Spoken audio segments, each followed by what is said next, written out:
At the mist-veiled edge of the world, where the first breath of dawn shimmers across the restless waters of the eastern sea, a chain of sacred isles rises from the foam like a celestial staircase.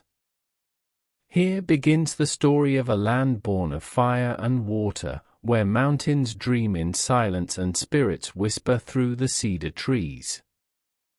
A land where every river remembers, and every stone holds the echo of gods. From here begins the tale. A name that echoed through the centuries, Yamato. A name forged not merely in history, but in myth, wind, and sun. Long before swords clashed or empires rose, before palaces gleamed or ink met parchment, these islands were the abode of silence, of spirits known as kami, dwelling within the pulse of nature. It was a realm where mist curled like serpents through valleys, and the cry of the crane pierced the stillness like prophecy. Ancient chronicles, the Kojiki and Nihon Shoki, speak of the time when the world was shapeless, formless, and the gods themselves dipped a jeweled spear into the ocean's chaos to stir creation. From its droplets rose the first island, Onagoro, and with it, the divine rhythm of time began. No cities stood then, only forests primeval and mountains cloaked in snow. But already the land trembled with a sacred pulse. Mount Fuji, veiled in eternal cloud, loomed as a throne for the gods, while the boiling calderas of Kyushu whispered secrets of fire and rebirth. On the coasts of Okinawa, beneath coral skies, the roots of sacred rites began to twist through the sand, rituals that would one day bloom into the spiritual traditions of Ryukyu.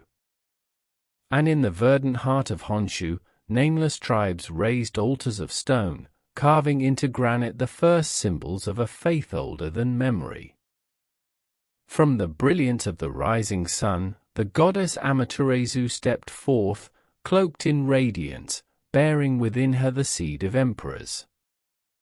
Her light was no mere illumination, it was the very breath of sovereignty, the fire that would kindle a nation. The archipelago had no crown, no walls, no army. But already it had a destiny. This was Japan before time, before history. This was a land between breath and silence, between spirit and soil. This was a beginning without end. Even as the wind sang through the cryptic canyons of Tohoku, even as the waves gnawed the obsidian shores of Hokkaido, there was a whisper in the air, something was coming. Something vast. Something eternal. From here begins the story. A name that echoed through the centuries, Japan. A sword that was first a ray of light. A light that became legend. And in that light, soft as morning mist, yet sharp as obsidian, rose the unnamed tribes of the Isles. They did not yet call themselves Japanese.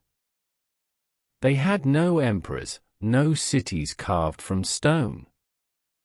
But they had fire, and drumbeats that echoed like thunder across pine-covered valleys. They had memory, not written, but sung, danced, and offered to the kami with each harvest, each storm, each death. These were the Jaemun, the cord-marked people, whose hands shaped earth into vessels unlike any the world had seen. Their pots, older than the pyramids, spiraled with flame-like ridges, each one a prayer to the spirits of land and sea.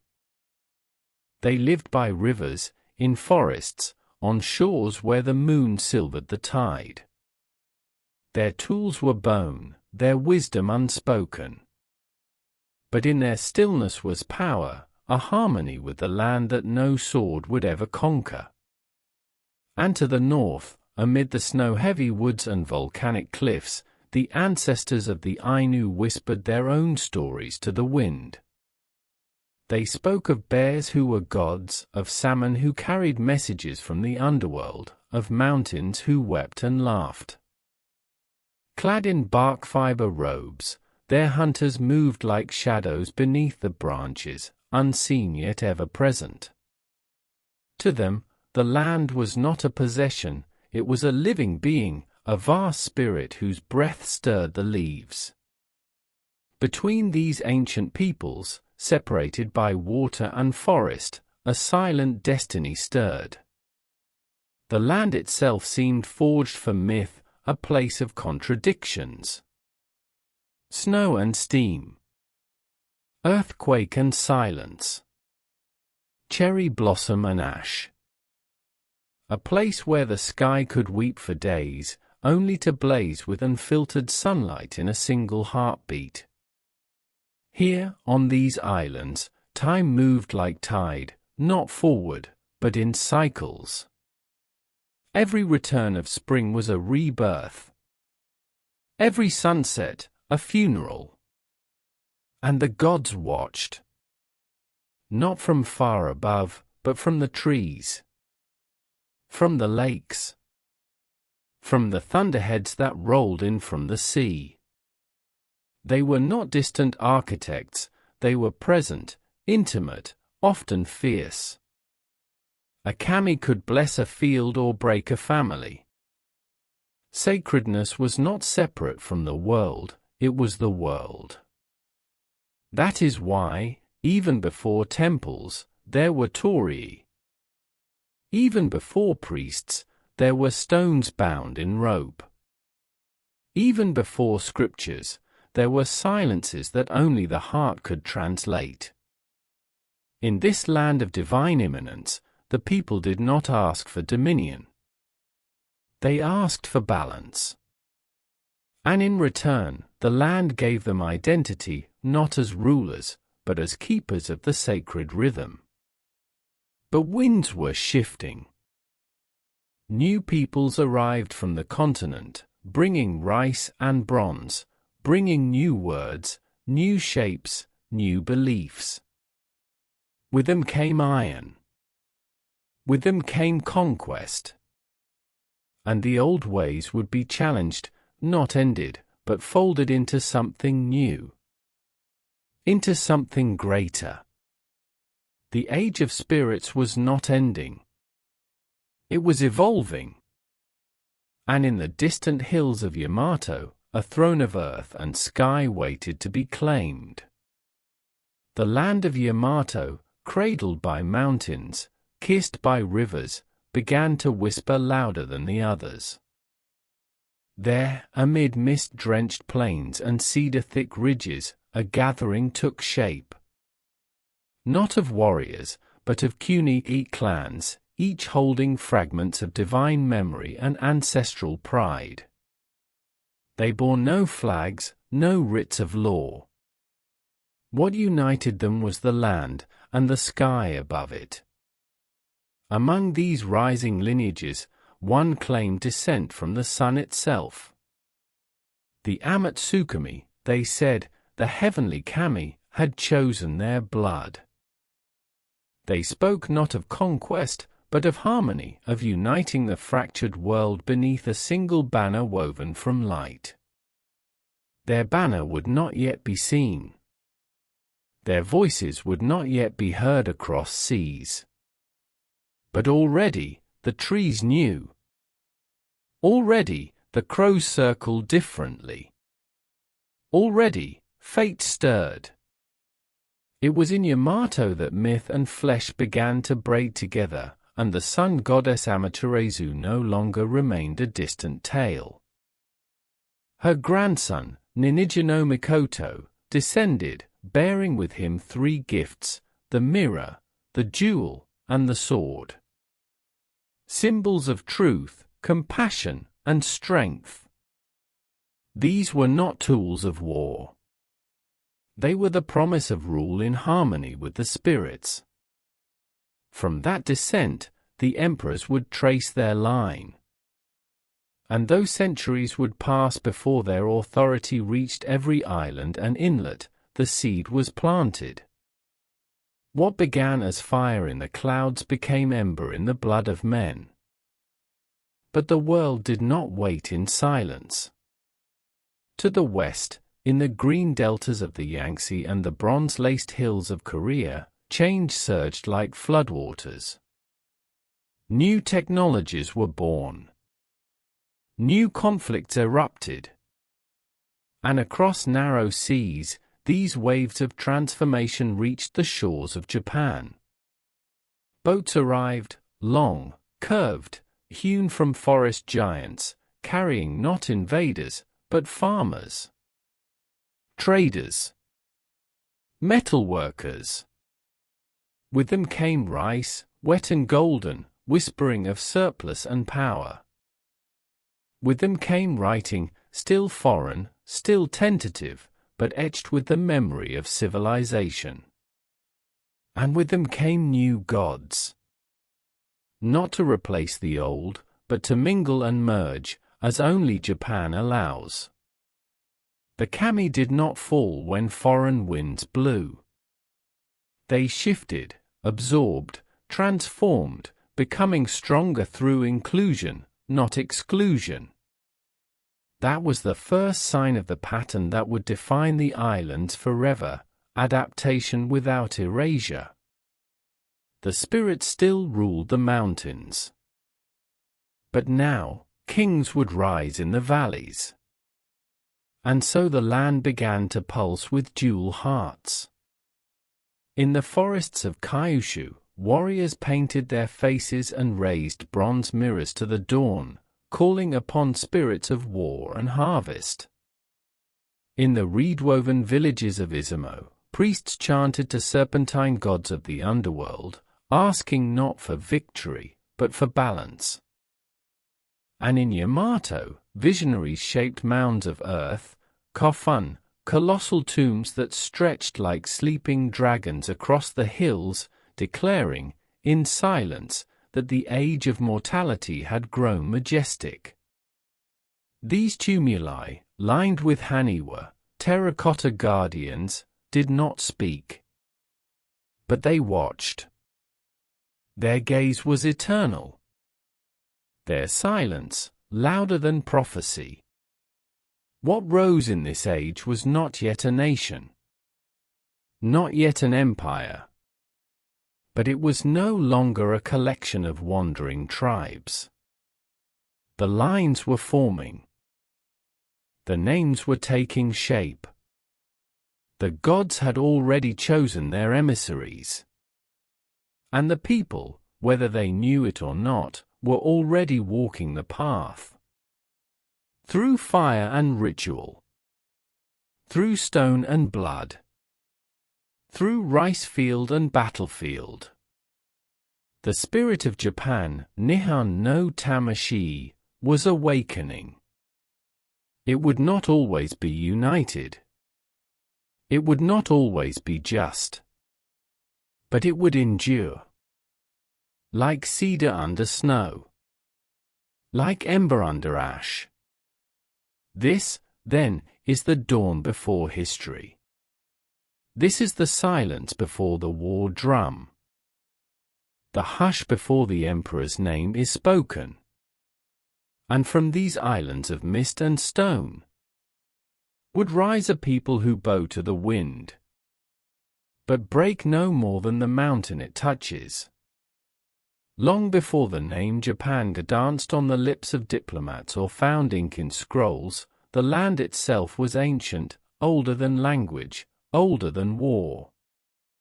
Born from the shifting fury of tectonic plates, the islands were cast into being by fire and water, sculpted by the hands of the earth itself. Earthquakes cracked the sky, volcanoes bled rivers of flame. The archipelago was never still. It was a land that remembered motion, a land that shaped those who dared to dwell upon it. This was not simply terrain, it was origin. Geologists tell of a time when what would become the Japanese islands lay submerged, only to be torn upward by colossal collisions between the Eurasian, Pacific, and Philippine sea plates. The rising Earth, trembling with seismic fury, emerged as scattered peaks above a boiling sea. Each island, a spark of violence turned sanctuary. And in these islands, nature reigned supreme. Forests thick with cypress and pine blanketed the hills. Glacial wind swept across Hokkaido, while subtropical rains bathed Okinawa in eternal green. Rivers, wild and unpredictable, snaked their way to the sea, carving lifelines through valley and gorge. This was a world untouched by human ambition, a sacred blank page, waiting for the ink of spirit and survival. Then came the first footprints. Millennia before emperors, before rice, before steel, humans walked these shores. They came not as conquerors, but as wanderers. Hunters. Foragers. Makers of fire. The Jaimin. Their name, bestowed by modern archaeologists, means cord-marked, a reference to the intricate patterns pressed into their clay vessels.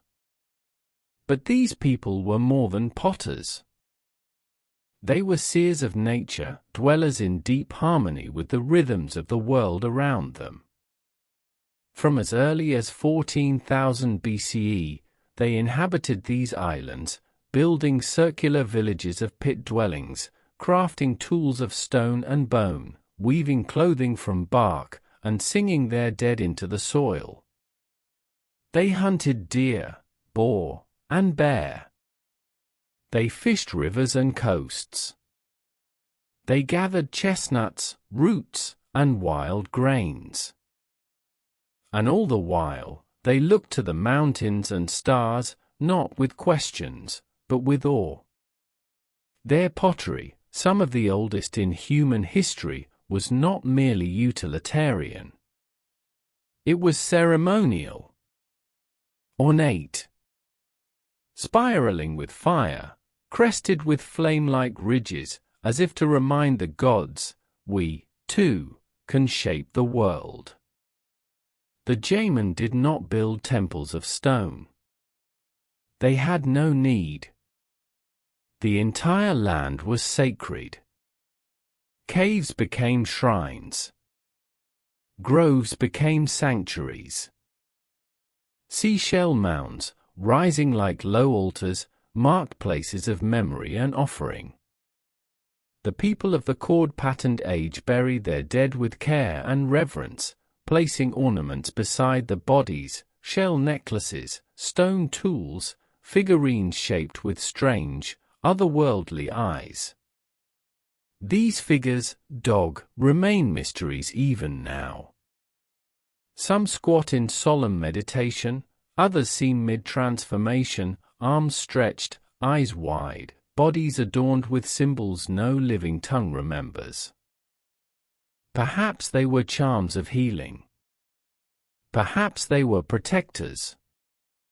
Or perhaps they were guides between worlds, the ancient intermediaries between the living and the vast, unseen kami. Time moved differently then. Thousands of years passed, yet the Jaimin world endured, stable, slow, and deeply connected to the land. No vast empires rose. No armies marched. And yet this culture, rooted in ritual and rhythm, lasted longer than the Egyptian dynasties, longer than Rome, longer than most can even imagine. Then, one day, change came not with fire, but with rice. From the west, across the straits, came boats heavier than those the Jaimin knew. Their hulls bore not hunters, but settlers. Not bone tools, but bronze. And in their hands, they cradled seeds, or as a sativa. Wet rice. The newcomers brought more than agriculture. They brought an idea, the idea that land could be shaped, that rivers could be directed, that seasons could be bent toward yield.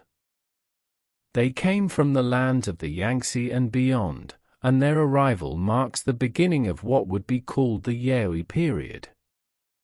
Where the Jaeman revered the forest, the Yayoi carved it. They built levees and paddies. They domesticated not only plants, but ambition. With their bronze bells, Ditaku, they summoned the spirits of rain and thunder, calling them not only to be worshipped, but harnessed. Iron followed bronze. And with iron came tools and weapons. The world of the Isles shifted. Slowly. Inevitably. As rice spread through the valleys and plains, so too did power. The Yayoi did not merely cultivate fields, they cultivated hierarchy. Where once the people had lived in small, equal communities beneath the boughs of sacred trees, now villages grew walls. Leaders emerged. Warriors sharpened iron blades. And wealth no longer meant shell beads or polished stones, but harvests, granaries, and the hands to defend them. Thus was born the first rhythm of statehood. Social classes took root like crops, those who planted, those who guarded, and those who ruled. Burial mounds grew larger. Some dead were sent into the earth with bronze mirrors and weapons, others with little more than silence. The gods had not left, but now, they were summoned through ritual, rather than encountered in dream. The Ditaku bells, tall, elegant, often buried in the hills, were among the most iconic creations of this new time. Cast in bronze and engraved with stylized deer, birds, and waves, they were not rung for sound, but for presence. They stood as sacred instruments in a land that was learning to speak in symbols of state and sacrifice. Clans, uji, became the new backbone of power. Each claimed descent from a particular kami. Each vied for land, water, and the allegiance of neighboring groups. Conflict was no longer merely over game or honor, it was over control. Over rice. By the 1st century BCE, the landscape of Japan was no longer the Jaeman sanctuary. It had become a mosaic of competing chiefdoms, some vast, others humble, all driven by a sense that more could be had, if only the gods were appeased and the rivals subdued. But not all Yayoi leaders ruled by blade or field. In the shadowy corridors of early history, a figure emerges, a woman, a sorceress, a sovereign, Himiko. Little is known. Her name, her deeds, her age, each wrapped in fog. But Chinese chronicles tell of her, the queen of Yamato, ruling through spells and ritual, sending envoys to the Wei court across the sea. Her realm, they say, was vast. Her people obeyed her without question. And upon her death, a great mound was raised, guarded by 100 souls who followed her into silence. With her, the line between myth and monarch was crossed. With her, the spiritual authority of the ruler was no longer metaphor. It was throne. Himiko's reign, shrouded in mystery, yet echoed in records across the sea, marks the turning of an age. For in her shadow, others rose. Rulers not just of land, but of lineages. Not merely guardians of grain, but mediators of heaven. As the Yayoi period ripened into its final centuries, the island chains began to thrum with new energies, organized labor, expanded irrigation, and interclan diplomacy. Burial mounds became kofun, vast earthworks, some over 400 meters long, keyhole-shaped monuments to power that could be seen from the skies. They marked not merely graves, but the declaration of sovereign presence. The dead were laid within stone chambers, surrounded by treasures, bronze mirrors, swords, magatama beads of jade. Warriors were buried with armor, chieftains with banners. Haniwa, clay figurines of warriors, dancers, houses, and animals, stood in rows like spectral sentinels atop the tombs, bridging this world and the next. From these mounds, a new idea took root, that leadership was not temporary. It was sacred. It was ordained. And so rose the Yamato polity, the seed of imperial Japan. A coalition of clans centered in the fertile Nara basin, its leaders claimed descent from Amaterasu herself. Unlike the scattered chieftaincies of the past, Yamato's reach extended wide, through diplomacy, through conquest, and through ritual. The sword was important, but so was the mirror. They sent envoys to China. They adopted writing. They learned from Korea the ways of metallurgy, horse riding, and statecraft. Yet even as they borrowed, they reshaped, folding foreign wisdom into native rhythm. By the end of the 4th century, Yamato was no longer a clan. It was a kingdom. Its leaders now bore titles bestowed in Chinese annals, kings of Wa, and its warriors, now mounted and armored, rode beneath banners bearing not just clan symbols, but a national identity still forming. Slowly, steadily, the many were becoming one. But unity came not from the sword alone. It came from belief. The belief that the emperor was more than a man. The belief that these islands were the chosen stage of divine drama. The belief that the rising sun itself had a people to call its own. Long before Yamato's banners, before ink-marked scroll, the land of Japan was shaped not by men, but by the earth itself. Birthed in fire and forged in water, the islands rose from the depths when the celestial gods, Izanagi and Izanami, stirred the ocean with a jeweled spear. As drops fell from its tip, the first islands formed: Onagoro, Awaji, Kyushu, Shikoku, Honshu. Thus began the divine unfolding of the archipelago. These lands were alive. Mountains roared, rivers sang, and forests held breath. Every leaf, every stone bore a spirit, the kami, unseen but ever near. Shint, the way of the kami, was not a faith. It was the original perception of the sacred, woven through wind and tree, thunder and fox. And then came people. From as early as 14,000 BCE, the Jaman people settled the land. Not warriors, but weavers of harmony. They crafted pottery with coiled flame-like patterns, ritual vessels, not mere tools. Their homes were pit dwellings, clustered in circles, facing the center like stars around a hearth.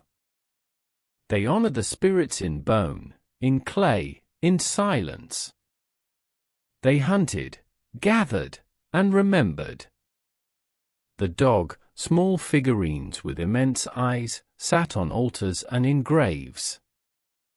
Some believed they healed. Others believed they watched. none doubted they were bridges between the seen and the unseen. Thousands of years passed in this rhythm. Then, across the sea, change arrived. Boats crossed from the continent, carrying seeds of wet rice, or as a sativa, and with them, the Yayoi culture. Their bronze bells, ditaku, were not rung, but buried, offerings to gods of rain and harvest. They brought metal tools, irrigation, and social hierarchy. The age of quiet equality ended. Village grew against village. The one who controlled the rice controlled the people. And so were born chieftains, and eventually, kings. But not only rulers arose. A priestess queen, Himiko, emerged from the mist of memory. She ruled with ritual, not iron. Chinese chronicles name her Queen of Yamato, sending tribute, receiving titles. Her death was marked by a great tomb, and silence. By the end of this age, tombs were no longer graves. They were kofun, colossal mounds, ringed with statues, shaped like keyholes, visible from the sky. They whispered of a new power, centralized, sacred, unyielding. The Yamato state was awakening. As the Jaeman vanished into memory, and the Yayoi expanded their dominion, the land itself changed, not only in body, but in soul. What had once been sacred wilderness became structured space. Forests gave way to paddies. Villages turned into protostates.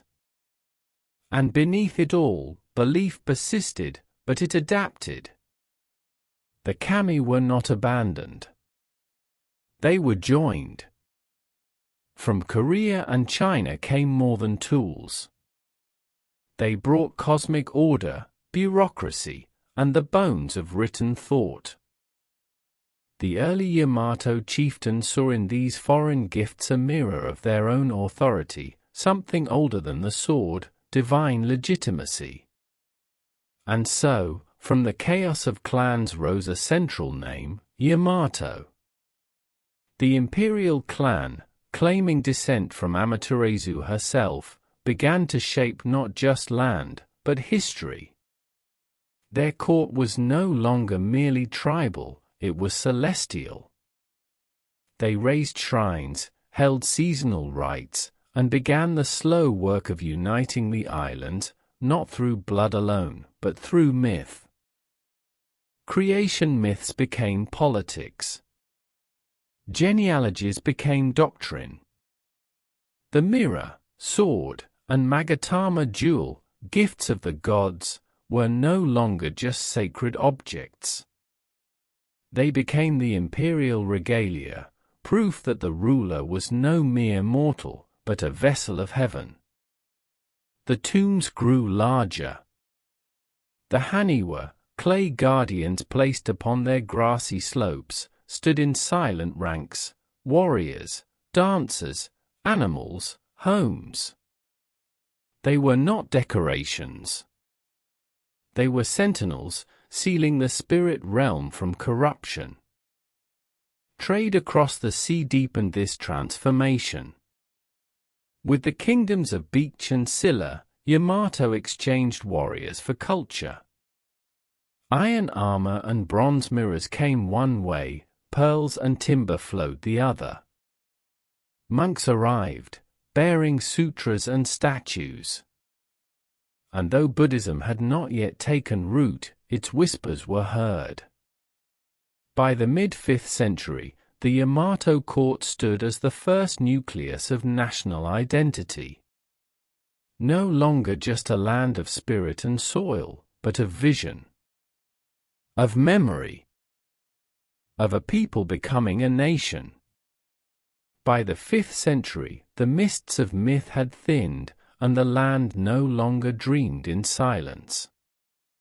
From the river valleys of Yamato to the distant shores of Kyushu, Japan was waking, not as a scattered archipelago of clans, but as a rising world unto itself. The hands that once carved dog and shaped Haniwa now built palaces and sanctuaries. The chants of the forest were joined by songs of metal and ink. The Yamato court, still young, still gathering strength, became more than a seat of power. It became the hearth of a new civilization. Here, the past and future knelt beside each other.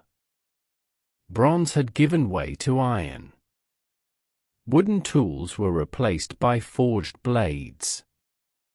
Blacksmiths worked not in secret, but in pride, casting plowshares and swords with equal reverence. And in their forges was more than heat, there was memory. For even as they learned techniques from across the sea, the shapes they made, curved blades, openwork armor, delicate mirrors, remained unmistakably Japanese. Craft was no longer survival. It was identity. The magatama, the comma-shaped jewel, evolved from an amulet to a national symbol. Worn by rulers, offered in shrines, it gleamed like the curve of a crescent moon, mysterious, eternal, incomplete. Potters shaped vessels with smooth, rounded bodies and elegant restraint, early prototypes of the aesthetic that would later define all Japanese art: asymmetry, nature, simplicity. The spirit of the Jaeman still whispered through their fingers, even as new kilns and continental designs altered their hands. The weavers, too, had their moment of glory. In the royal workshops of Yamato, silk flowed like light through the loom. Patterns, once born from bark fiber and hemp, now shimmered with Chinese dragons, Korean phoenixes, and native kami. Each bolt of cloth carried stories not only of beauty, but of alliance, tribute, and trade. For the roads of Japan no longer ended in the forest.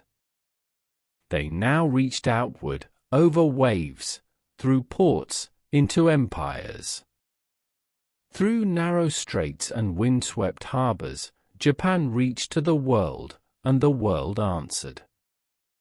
Trade with the Korean peninsula grew not as conquest, but as convergence.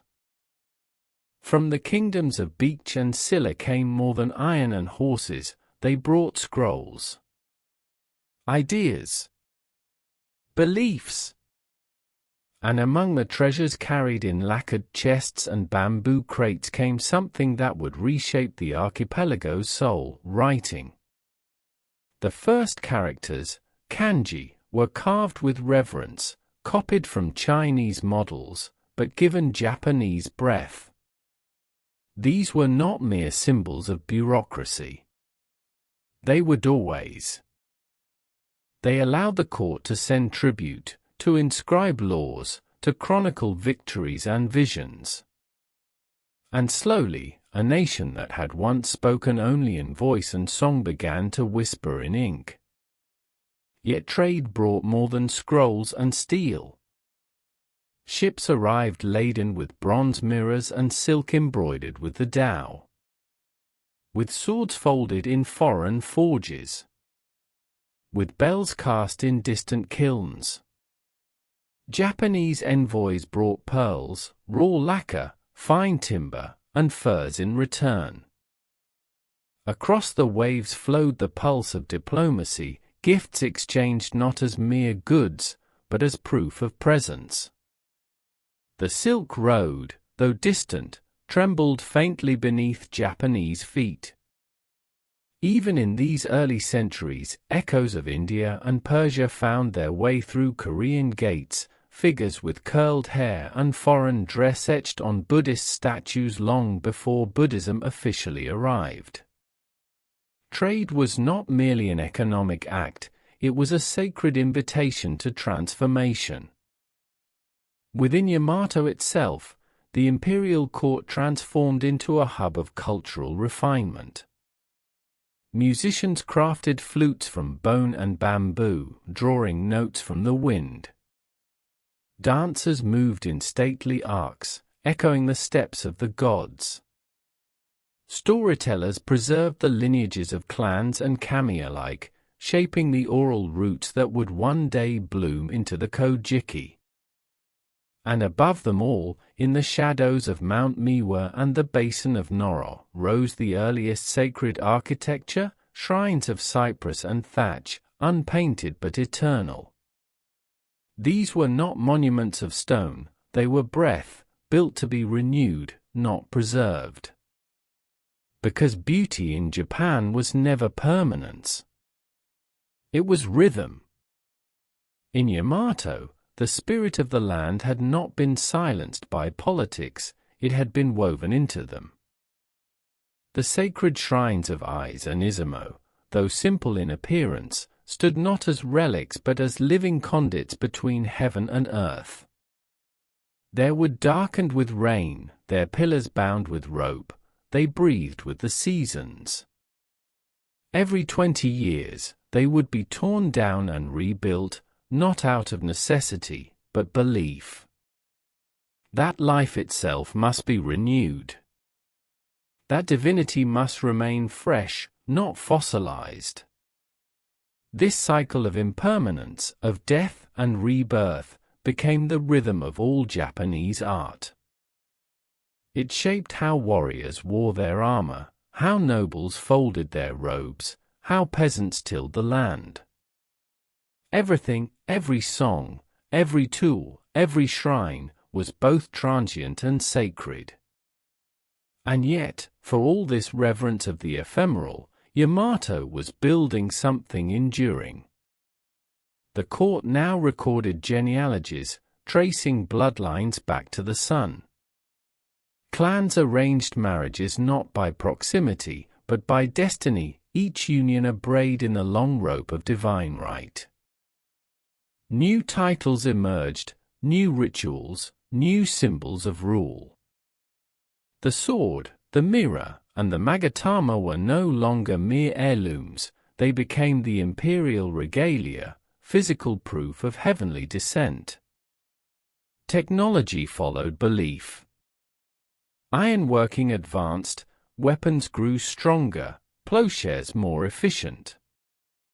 Irrigation systems deepened.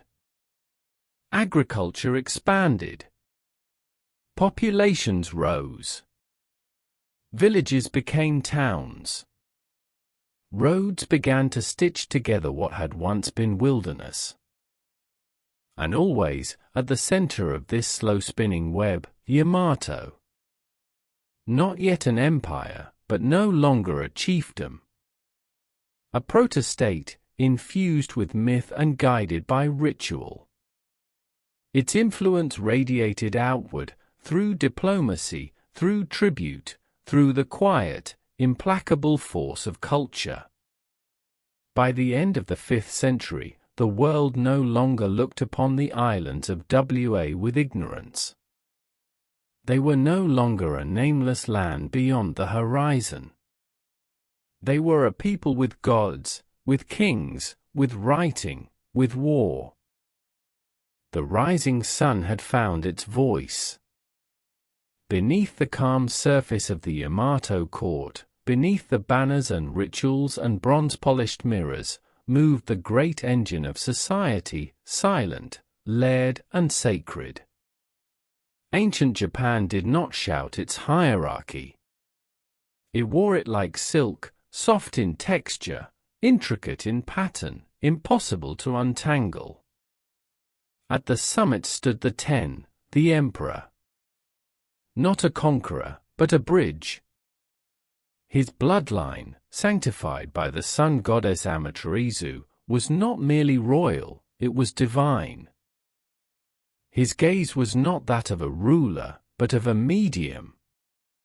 He reigned not by force, but by cosmic necessity. To question him was to question the order of the heavens. but true power lay in the hands of those who stood closest to the throne. The great Uji clans, the Soga, the Mononobe, the Nakatomi, vied for influence within the sacred halls. They wielded not only armies and land, but ancestral pride. Each traced their line to a god. Each held secret rights, passed from generation to generation. Some led warriors. Others presided over rituals. All whispered near the emperor's ear. Below them stood the hereditary occupational groups, each sworn to a clan. Blacksmiths, weavers, jewelers, scribes, farmers. Their skill was their station. Their work, a form of worship. A swordsmith was not merely a tradesman, he was a vessel for divine flame. A potter was not merely a laborer, she shaped offerings to the spirits. Further still were the common folk, the Taumine, those who tilled the land, raised the rice, bore the weight of kingdoms. They lived close to the soil and closer still to the kami. For them, the gods were not abstract. They were in the storm, the fox's cry, the full moon's glow on the paddies. And finally, at the bottom, those without clan or name, the Yatsuko, the servants. Some were captives of war. Others were born into lives of quiet burden. Yet even they held meaning in the sacred web. Even the lowest soul bore the trace of divine breath. Society was not fixed, but it was not free. It moved like the seasons, slow, ritualized, and inevitable. Faith in this ancient world was not confined to temples. It soaked into every fiber of existence. Religion was not separate from life, it was life.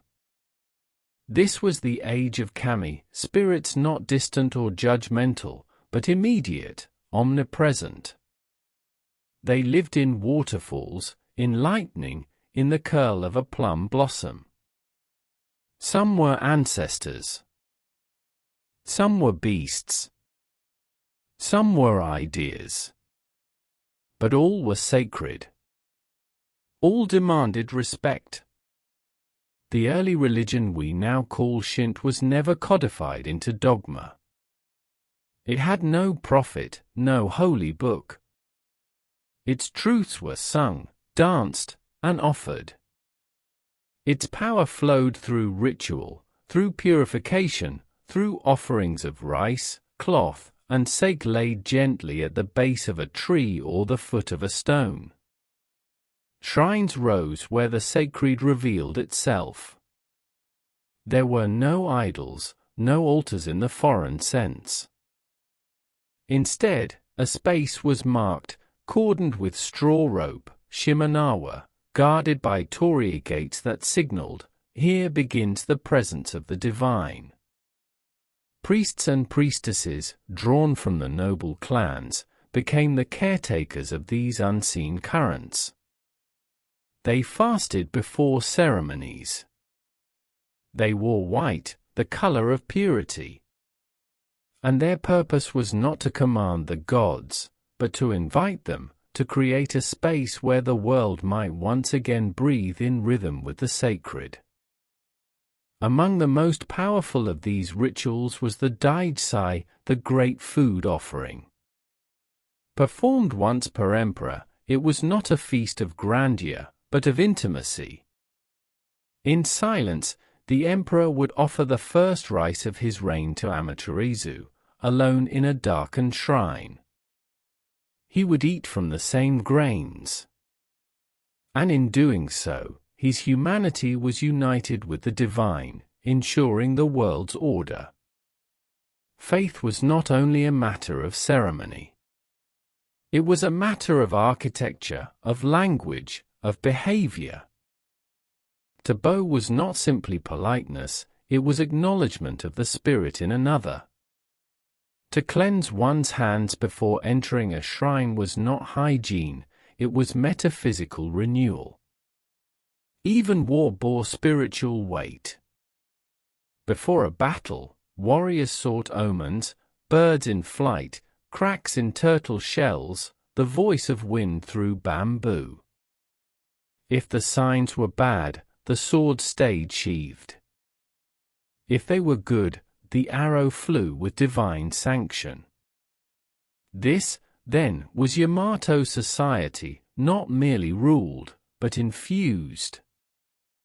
The emperor did not govern land. He governed the space between the visible and the invisible. And the people did not simply obey. They participated in a ritual order that had no beginning and no end.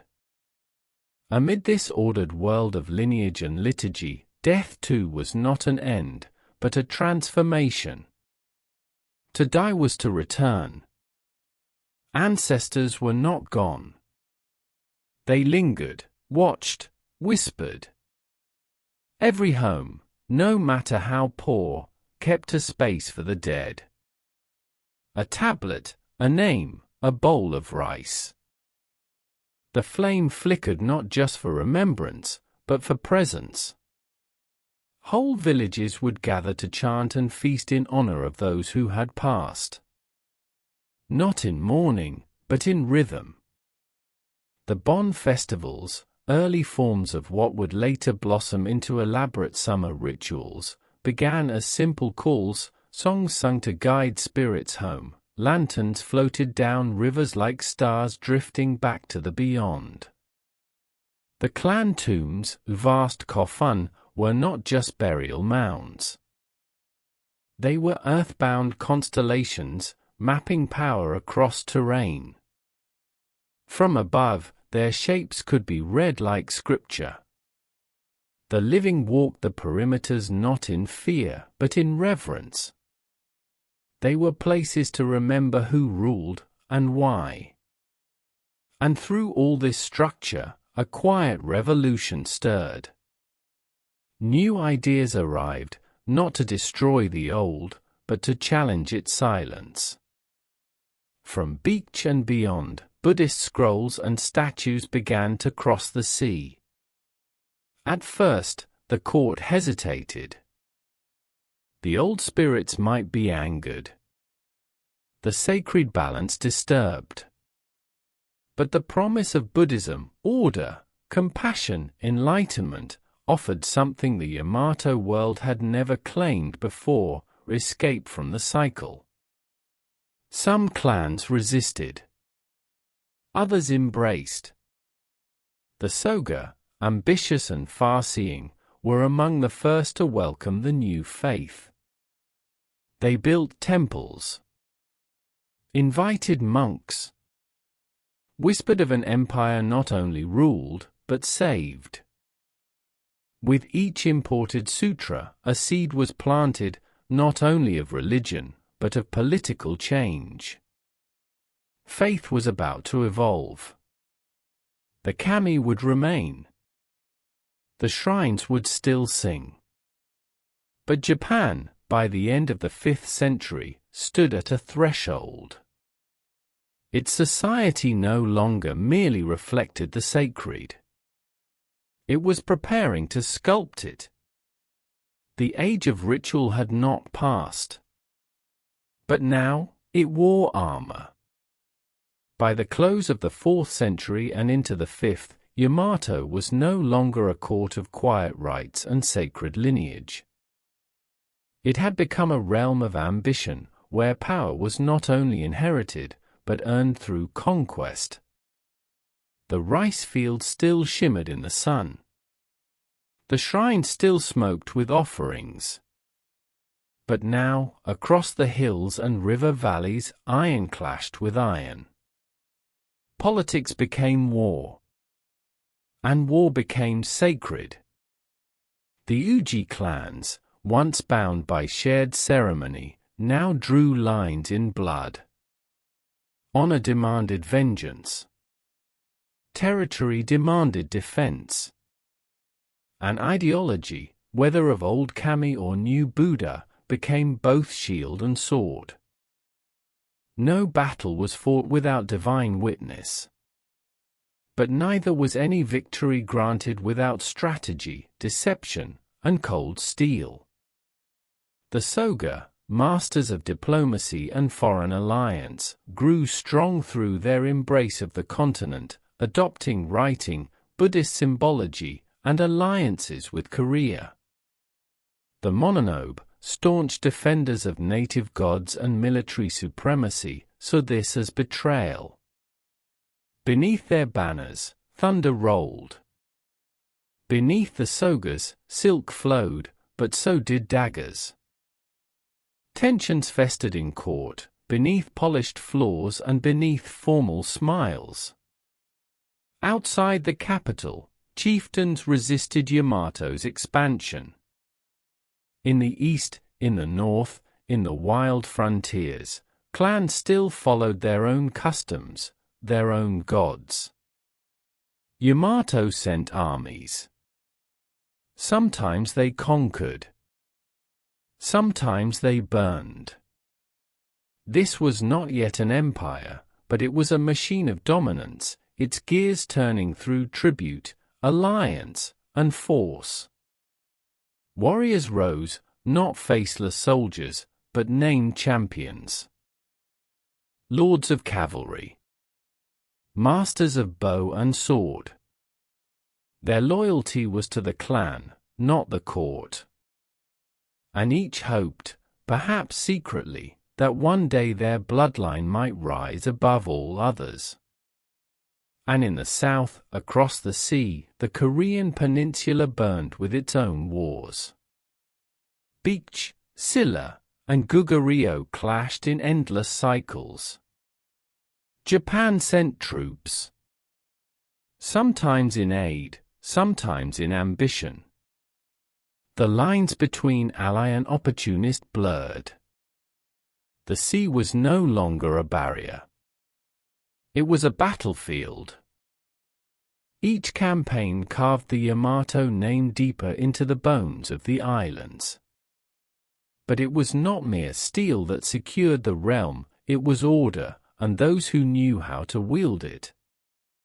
At the heart of this order stood the great king, the Kimi, a title now spoken with reverence and fear. The emperor, once a distant descendant of the sun, had become a strategist, a judge, and a warlord. He presided over councils of clan leaders. He dispatched generals. He sent scribes to track tribute and track descent. The royal court became a battlefield of its own.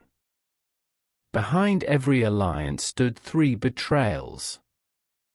For every gift of silk or mirror, there was a hidden dagger.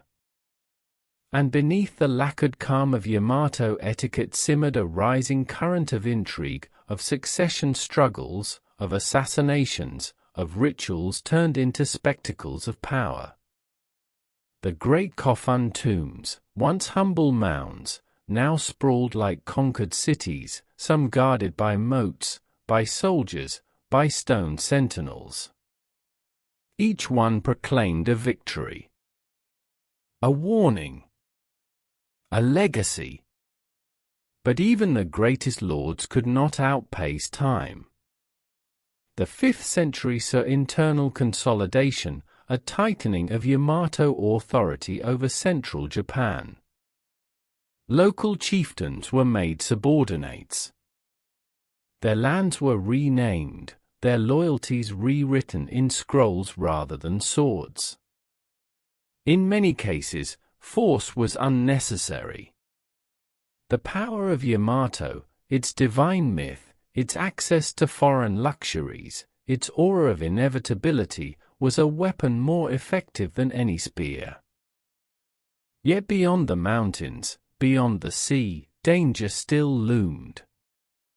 The kingdom of Goguryeo threatened Beach, Yamato's oldest ally.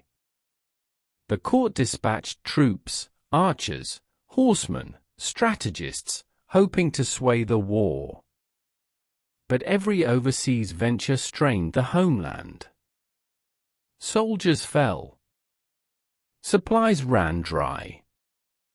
Loyalty wavered. The dream of empire flickered. And within the court, a darker storm brewed. The battle between old gods and new beliefs, between Mononobe and Soga, was no longer one of words. Temples were burned. Altars were desecrated. Arrows were loosed not just at enemies abroad, but at enemies within. Faith had become politics. Politics had become civil war. And yet, even in this chaos, something greater was taking shape. Not the fall of Yamato, but its transformation from divine court to enduring dynasty. From ritual realm to rising nation. The clash between Soga and Mononobe reached its boiling point in the final years of the 6th century. It was no longer a contest of ideas. It was open war. On one side, the Soga, wrapped in silk and prophecy, their hands inked with foreign alliances and Buddhist texts. On the other, the Mononobe, proud guardians of the old ways, armored in iron and tradition. Both claimed loyalty to the emperor. Both believed the land itself depended on their victory. The decisive blow fell at the Battle of Shigasen. Thunder roared through the mountains as Soga no Umako's forces clashed with the warriors of Mononobe no Moriya. Arrows darkened the sky. The gods were invoked on both sides. But in the end, it was the Soga who stood triumphant, and the Mononobe who fell, their shrine scorched, their legacy folded into the ashes of history. From the ruins, Buddhism rose, not as a replacement for the kami, but as a partner. A force not of conquest, but of cosmic order.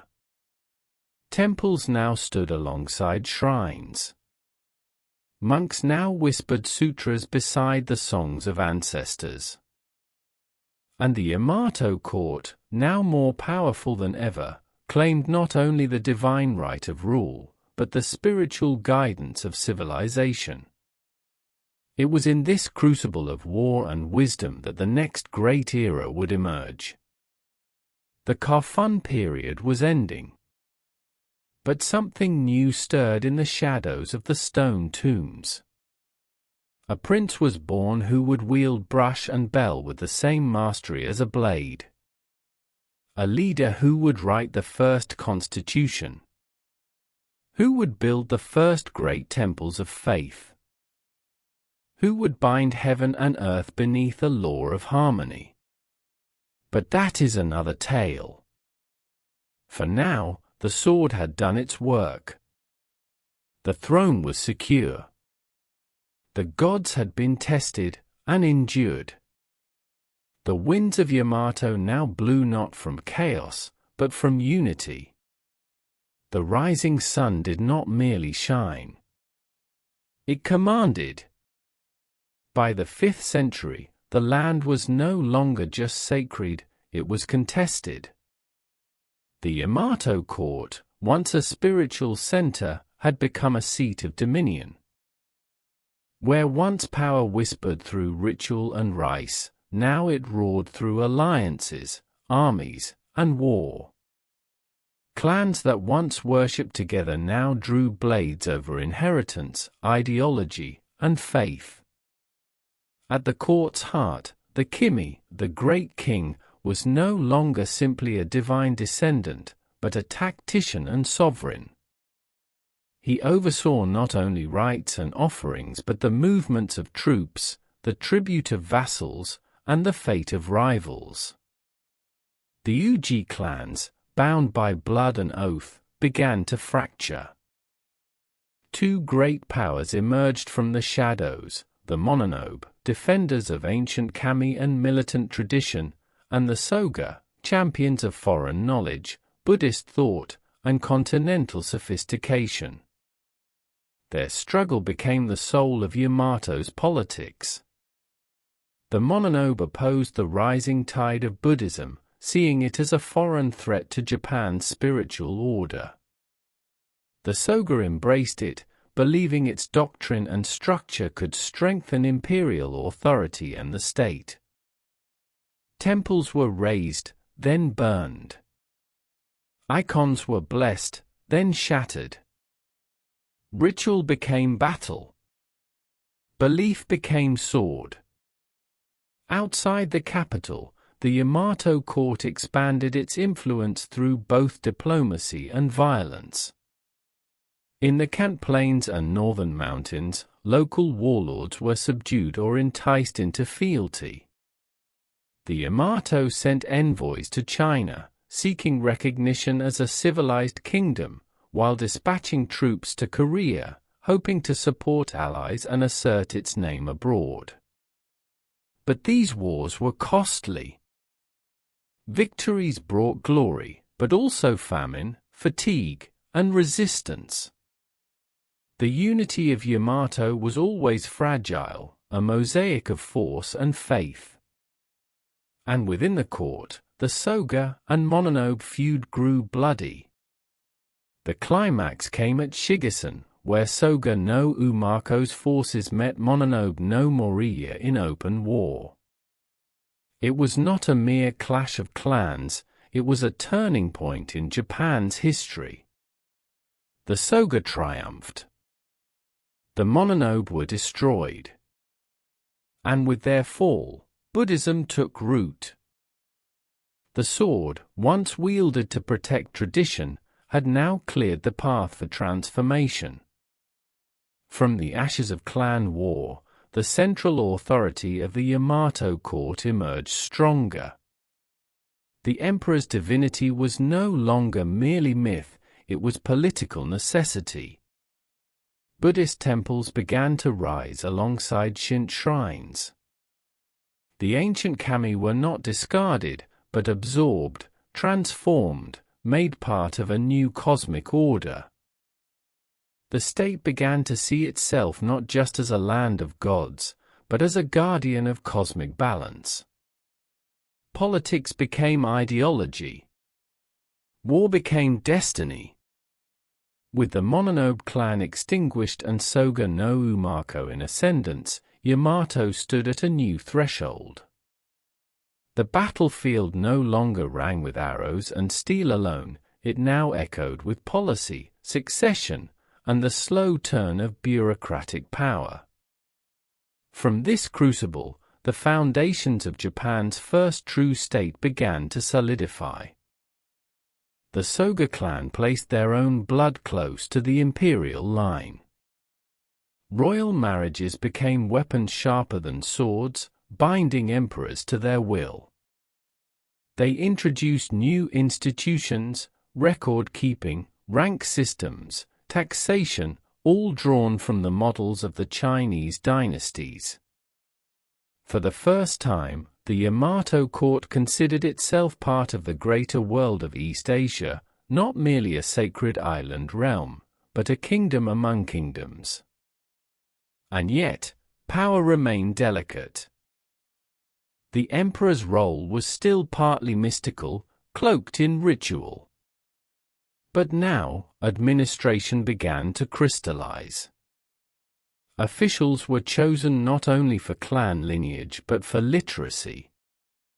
Scribes translated Chinese annals. Monks transcribed sutras. Foreign artisans taught architecture, sculpture, medicine.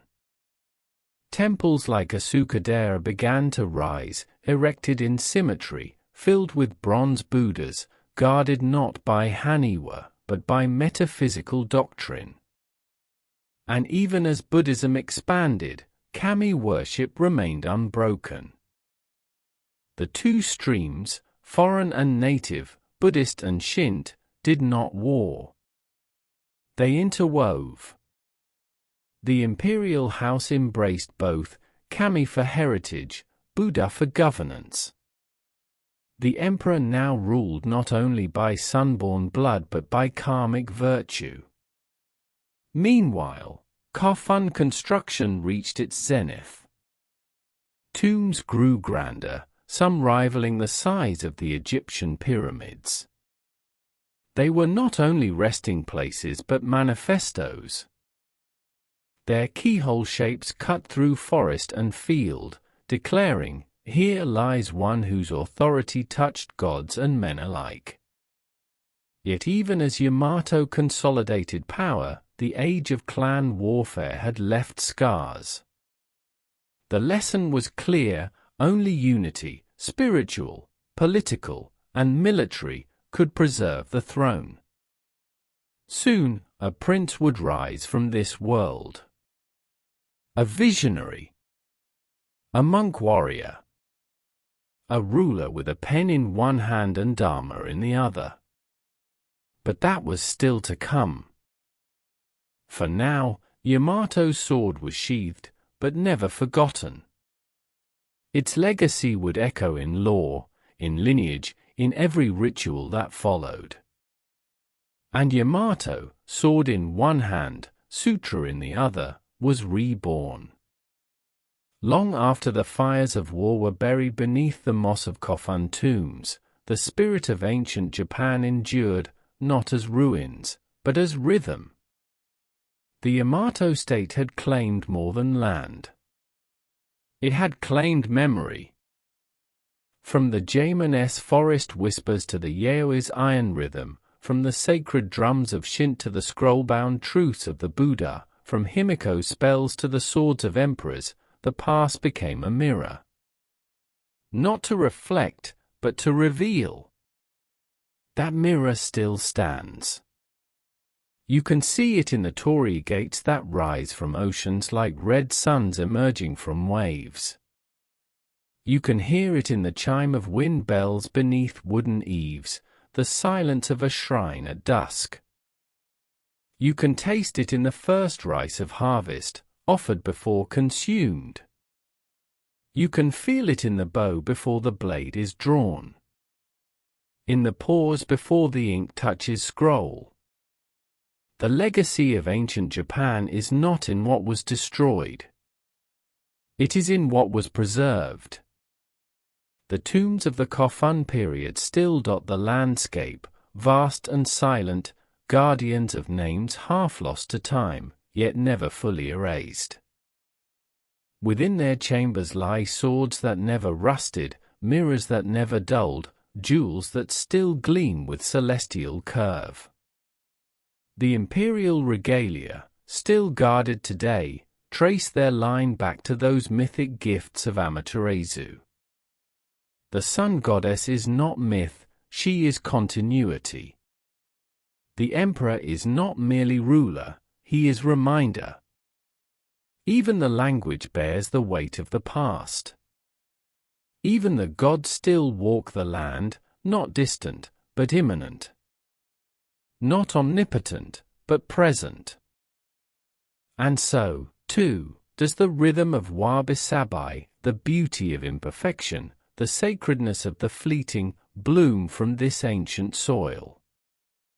But perhaps the greatest legacy of ancient Japan is this. It did not seek to conquer the world. It sought to understand it. To live in tune with wind, and stone, and silence.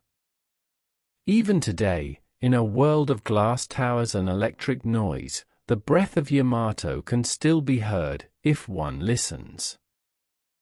It pulses in the ceremonies of emperors, whose lineage still claims unbroken descent from the sun. It lingers in the architecture of shrines rebuilt every generation, in forests protected not by law, but by reverence. It echoes in the disciplines of calligraphy and swordsmanship, where form is worship, and mastery is humility. The ancient clans have faded, but their names remain etched in history. The Soga, the Mononobe, the Nakatomi, no longer wielding armies, but remembered in ink and stone.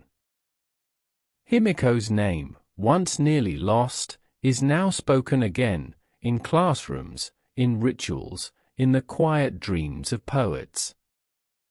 And above all, the land endures. The same mountains. The same rivers. The same stars over Noros plains. The same silence that once cradled the footsteps of hunter, priest, emperor.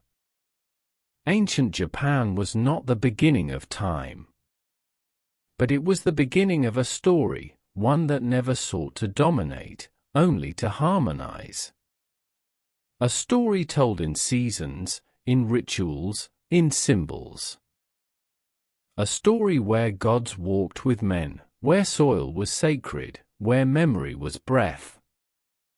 And though centuries have passed, though swords have turned to plowshares, and ink to code, the story remains.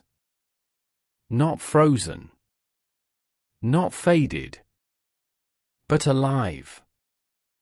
Beneath the cherry blossoms, within the silence of a shrine, and in the soul of a people who still bow, not in submission, but in acknowledgement. Thus ends the saga. The tale of ancient Japan.